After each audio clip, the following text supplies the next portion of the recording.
So it's great, two-way street, right? Now he's going to be stacking the studies, so he's going to be, doing one study that does this, and then after a month or so he'll do another one. He'll be stacking them, so we're making some money from those, and you make about $200 to $300 per day doing a study, so it's not a bad job. And if you're not familiar with the study, you're basically in prison. You're in a comfortable prison where you can't leave.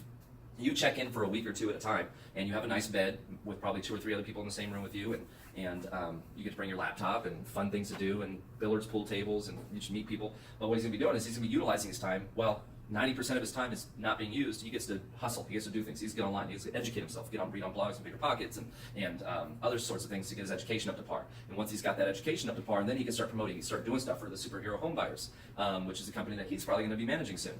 And it's just wholesaling, like getting in front of people and helping people with their problems that have, houses that they need to sell, or maybe, problems with the home that they inherited, or foreclosure, or any of that kind of stuff. He can come and handle it and help those people out of those problem situations.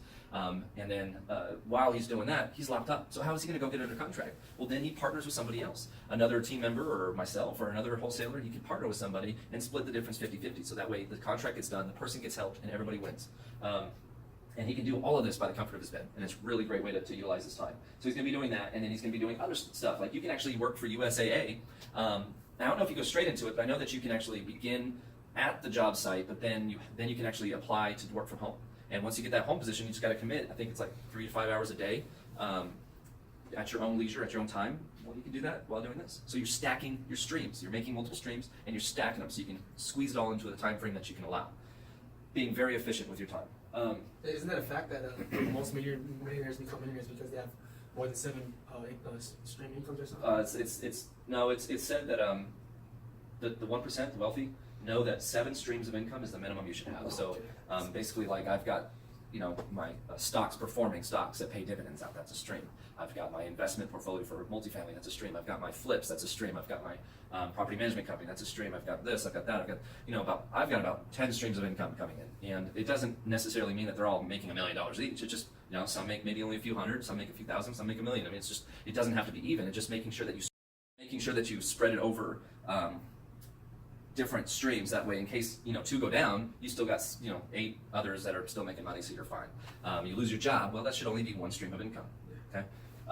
Then you move on to his 5 years. So he's been doing this and maybe I'd say he's got his 5 year down here. I'd say he probably do this in a couple of years, to be honest with you. But he's wanting to then move on from just wholesaling. He wants to be able to do his own flips, and he wants to be then managing superhero home buyers. And then he wants to own a multitude of units. So he doesn't just want to have that one house hack duplex or threeplex that he had. Now he wants to have maybe 2 or 3 other duplexes or triplexes owned by that, and all cash flowing. And so that's his 5 year goal. And so then we were talking about what's your 10 year goal. And so we moved on to the 10 year. And the 10 year is he wants to be in large commercial. He wants to be maybe syndicating deals alongside me and moving on to the multifamily aspect of investments for his portfolio, which would bring in major cash flows. So now he's talking about just being only 29 years old, and he's going to be making 20 grand minimum per month of just pure cash flow. That's his goal. I mean, that sounds like a really good goal. If you had $20,000 of pure cash flow just coming from one stream per month, wouldn't that make you happy? Yes, very happy. So that was just one of his goals that he wrote up here. He said single and traveling. So he's got it smart. He doesn't want to just have a kid. He's not focusing on relationships and girls and having a kid or anything. I'm pretty sure Madre wants a grandbaby, but it's smarter to just focus on yourself, build your wealth first, and then you can always have a great life with a kid afterwards. You don't want to. It's about what you want. It's not what they want. Yeah, and I mean, a lot of people can attest to this. If you have a kid, you have a family, and you're struggling for your bills, you get angry. You take your anger out on your spouse or your kid, and it creates a hostile environment. So what if you didn't have to worry about money? What if money wasn't an issue, and then the only thing you can worry about is, oh, he pooped on the carpet, or he threw up on my shoulder. I mean, that's really the only thing you'd have to stress about. I mean, everything else is just cake, because you have the time and you have the money to pretty much do anything and just be happy and teach your kid better ways of life. Okay. So we broke it down up here, just going through $235 a month. For his National Guard would be we break down the budgets, okay? So his $235 would go to be paying his bills, like his car insurance and his gas and his cell phone, right? And then $600 from the valet would go towards his living expenses and his needs, like food and clothes or rent if he has it or whatever. And then he's got $2,000 from the studies, actually, he's making per month. It's a lot of money doing that stuff. So make it $2,000 per month in the studies, and that he doesn't touch. That goes into a special account, a business investment account. That's an activity account. You don't touch that. That's for investments. If anything should come up, say like a really great deal came up, but he doesn't have the time to like really take advantage of it, but he's got the money, he can move 10 or 15 or 20 grand into that deal really quick and try to get his money making more money. Okay, so that's an active investment account. And then he's got his secondary work, about $365 we put just to make it an even number for later when we do our calculations. $365 from doing stuff like USAA or an assistant working on the phones while he's doing his studies and stuff like that. It's just another stream of income. And then he's got another $2,000 that he's making from superhero home buyers. So him just working and getting some of these contracts. And that's just from an average of one contract and one bird dog deal per month that he's been able to do. So he's making $2,000 there. And that's the same. He doesn't touch that. That is his reserves. So here is his activities. This is his reserves. That he doesn't touch no matter what. That he can move into investments 2 or 3 months later if something really came up and he was like, hey, boss, like, is this a really good deal? And I'll be like, yeah, it's great. And he'll be like, here's money. And then so if he calculated up, he's got about $4,000 a month in just the savings accounts, right? The investments and activity and reserves account. Times 12, that's about 48 grand a year that he's going to save up just in his first year. Then he's got about $1,200 of income, exponential income that he's going to be spending on living and bills and all that stuff. It's about $14,400 expenses, okay? So this is his expense column, that is his savings column.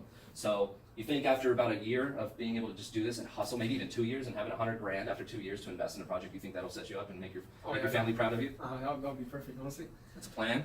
Like my father always said, work with your head, not your hands. It takes you more places faster than you think it does. And we've actually seen, that's actually a good point. We've seen that on Facebook a lot where it's like everyone's complaining about the government shutdown and I think a Tech Insider posted a post on Facebook about saying there's not one city in America where if you make minimum wage, you can afford the 3 times rent.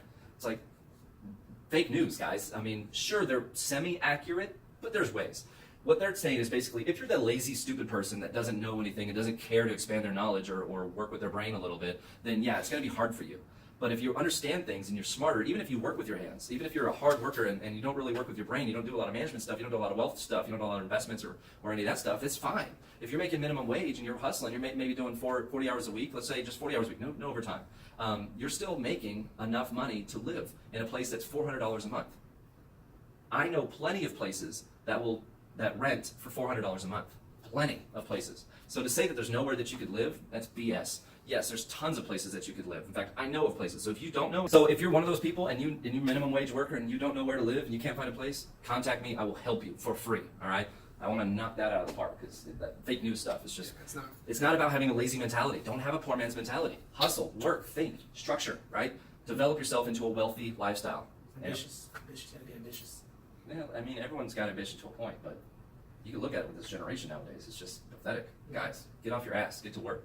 Yeah, that's why I think this guy a lot because if you really noticed, his generation really gave up on the youth, like by tons. Like I've noticed it a lot, and that's why I appreciate him to the max because he's actually helped me get to the point where I want to get to. It's cool, man. That's awesome. That tugs the heartstrings a little bit. I was about to end it, and then you go and say that. All right. Well, thanks guys for watching. I'll be posting this video is 2 segments. Sorry, like I said, I don't like to go over 5 minutes. I'll break this into 2 different episodes. Thanks for watching. Subscribe and share.